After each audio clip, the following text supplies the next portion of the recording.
जी अस्सलाम वालेकुम। जो आज आपने सवाल किया है मैं इस पे थोड़ी सी करेक्शन करना चाहूँगा। ये पाकिस्तान के अंदर आजकल एक ट्रेंड ही चल गया है कि जी तनकीद बराए तनकीद, और एक इदारे को आपने पकड़ लिया और उस पर आप तनकीद बराए तनकीद करने जा रहे हैं। मैं अभी आपको रिसेंट कॉन्टेक्स्ट में बताऊं कि मेरी एक शख्स से बात हुई और बड़ा पढ़ा लिखा महसूस हो रहा था मुझे, और बार बार ये कही जा रहा था कि जी पाकिस्तानी फौज इतना बजट ले रही है, पाकिस्तानी फौज इतना बजट खा गई। तो मैंने उससे पूछा कि आप मुझे काइंडली बता सकते हैं कि पाकिस्तानी फौज कितना बजट ले रही है मुल्क से और कितना जीडीपी का हिस्सा ले रही है। तो उसका ये जवाब था जी काफ़ी ज़्यादा। मैंने कहा जी काफ़ी ज़्यादा से क्या मुराद, आप मुझे थोड़े फिगर्स बताए ना। तो कहते हैं जी मुझे फिगर्स तो नहीं पता। तो आप इस बात से आप अंदाजा लगा लें कि लोगों को फैक्ट्स एंड फिगर का भी नहीं पता। फिर मैंने उसे कहा, मैंने कहा मेरी बात आप सुने कि मैं बताता हूँ कि पाकिस्तानी फौज कितना और किस तरह से ये अपना बजट का हिस्सा ले रही है। पाकिस्तानी फौज जो है वो पाकिस्तानी जीडीपी से 2.8% अपना जो डिफेंस बजट है वो लेती है। जबकि आप पूरे खित्ते के अंदर देखें तो जो खित्ते की बाकी जो फोर्सेज हैं और उनका डिफेंस बजट मैं आपको बताता हूँ, उसमें चाइना फर्स्ट नंबर पे है। चीन का जो दिफाई बजट है वो 293 बिलियन यूएस डॉलर है। उसके बाद आप सऊदी अरब का देख लें तो सऊदी अरब का जो डिफेंस बजट है 55 बिलियन यूएस डॉलर है। उसके बाद आप भारत को देख लें जिसके साथ हम कम्पीट करें, उसका defence budget 76 billion US dollar है। उसके बाद आप ईरान को देख लें तो ईरान का जो दिफाई बजट है वो 24 बिलियन यूएस डॉलर है। आप यूएई को देख लें तो यूएई का जो डिफेंस बजट है वो 22 बिलियन यूएस डॉलर के करीब है। आप तुर्की को देख लें तो तुर्की का जो दिफाई बजट है वो है 20 बिलियन यूएस डॉलर के करीब। और इस सारे कॉन्टेक्स्ट को एक साइड पे रखें और पाकिस्तान का अगर आप दिफाई बजट देखें तो वो सिर्फ और सिर्फ 11 बिलियन यूएस डॉलर है। तो आप कंपीट किससे कर रहे हैं वो आप खुद अंदाजा लगा लें। अब उस हवाले से दूसरी तरफ से देखें तो जो पर सोल्जर पर एनुअल एक सालाना खर्चा एक फौजी के ऊपर आता है तो पाकिस्तानी एक फौजी के ऊपर जो है वो 13,400 यूएस डॉलर आता है। जबकि भारत के अंदर एक फौजी पर 42,000 यूएस डॉलर एक फौजी पे खर्च किया जाता है सालाना।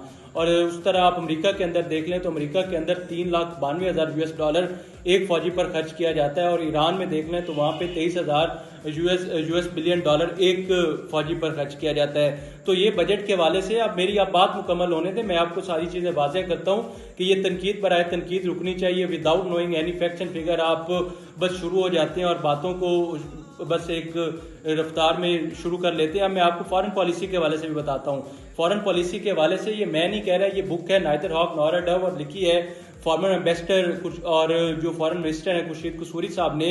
वो उसको खुद कन्फेस करते हैं कि जो पाकिस्तानी सियासतदान है इनका ना इतना एक्यूमेन है, ना इनका इतना मेंटल लेवल है, और ना ही मतलब इनकी इतनी बड़ी सोच है कि ये बड़े कैनवस पे बात कर सकें और ये फॉरेन पॉलिसी के मामलात को डील कर सकें।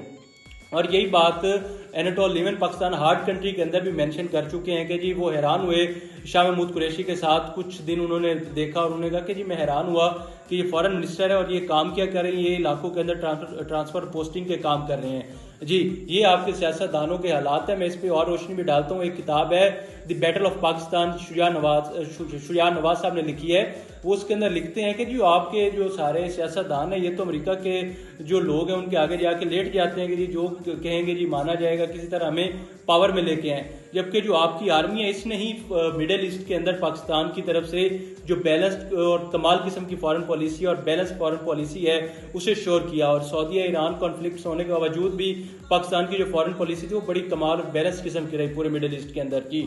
हाँ, मैं मुशर्रफ साहब की तरफ भी आ रहा हूँ। आप मुशर्रफ साहब की बात कर रहे हैं तो मुशर्रफ साहब ने जो आपने प्रोपोगेंडा किया हुआ है आर्मी के खिलाफ कि जी मुल्क को बेच दिया, कभी मुल्क को नहीं बेचा।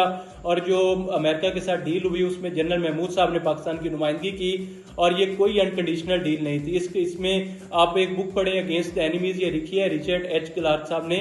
तो वो उसके जो सिक्योरिटी एडवाइजर भी हैं वो खुद इस बात को अपनी बुक के अंदर अगेंस्ट द एनिमीज में मेंशन करते हैं कि पाकिस्तान ने यूएस की कोई अनकंडीशनल बातें नहीं मानी थी उसमें, और उसमें कुछ 3 टर्म्स एंड कंडीशन रखी गई थी पाकिस्तान की जानिब से। जी मैं उसी वो आपको 3 टर्म्स एंड कंडीशन बता रहा हूँ। उसमें सबसे पहली टर्म एंड कंडीशन ये थी कि पाकिस्तान के जो 1,20,000 कॉन्ट्रैक्टर इस वक्त अफगानिस्तान में काम कर रहे हैं उनको बड़ा बाहिफाजत निकाला जाएगा और पाकिस्तान कि एक और भी फेवर की जाएगी। वो दूसरी जो टर्म एंड कंडीशन थी वो ये कि अफगानिस्तान के अंदर एंटी पाकिस्तान नैरेटिव की हुकूमत नहीं बनाई जाएगी, और तीसरी ये थी कि जो अमेरिका है वो पाकिस्तान की कश्मीर के जो एजेंडा पे उसकी भरपूर उसकी हिमायत करेगा जी।